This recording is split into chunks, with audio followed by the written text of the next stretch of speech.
The materials used for story cones will be natural materials like pine cones, and you'll need pipe cleaners, felt, and googly eyes or any other craft materials you can use to recreate your story.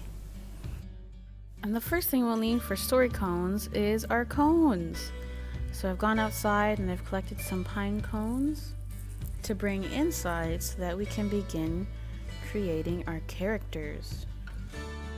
So here is our pine cones. I've got googly eyes. I have some leftover felt squares for me to use, as well as glue and some pipe cleaners. Now, the materials that are found inside your kit, or even materials you find in your own home, are going to be used to recreate the main characters of the story that I'm going to share with you. And everyone's cones are going to look a little different, even if you find different pine cones. There are fat pine cones and there are little pine cones. So I'm curious to see which type of pine cones you find for your story cones. Maybe you can guess which kind of characters I'm going to recreate.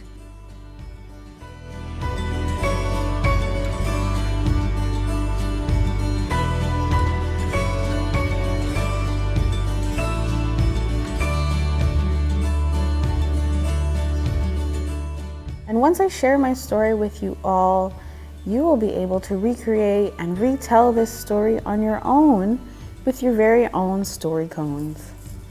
And now, here's our story. This story is about the rabbit dance, an Oneida legend retold by Desiree Barber. Long ago, 2 hunters went hunting deer for their village. They hunted for a very long time without seeing any signs of deer, but they didn't return to the village, for they knew they had to provide food for the winter. Suddenly, they heard a very loud thump. They stopped and listened to see if there would be another thump. And sure enough, they heard it again. This time, the thump was louder. Thump! One hunter said to the other, "What is that?" The other hunter said, "I don't know, but it sounds very close." So both hunters got on their bellies and crawled to a nearby clearing surrounded by bushes. In the center of the clearing, they saw the biggest rabbit they had ever seen.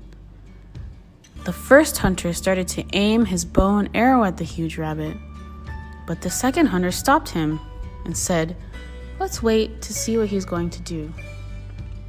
Both hunters waited and watched the huge rabbit as he lifted one of his big back legs and thumped it 3 times on the ground. Then, out from every direction hopped regular-sized rabbits. The hunters watched very closely, not wanting to miss anything. The little rabbits gathered around the big rabbit, and the big rabbit began to thump his back leg in a pattern as the little rabbits danced.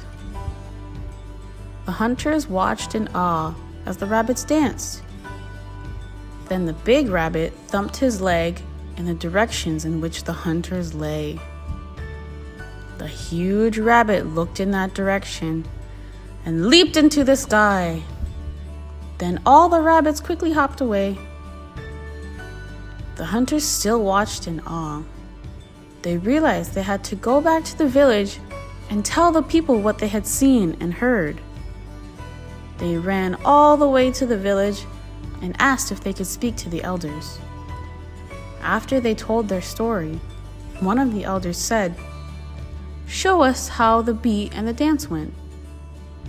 The hunters showed them exactly what the rabbits did. Another elder said, "The rabbits gave this dance to us to tell us to show them respect and appreciation for what they give to us. We will name the dance after them and we will dance it at our socials to show them our gratitude. So this is the way it was then and is now. And that is how the rabbit dance came to be. I hope you all enjoyed this story, and I hope you have fun recreating and retelling this rabbit dance story. Thank you for watching. Bamapi.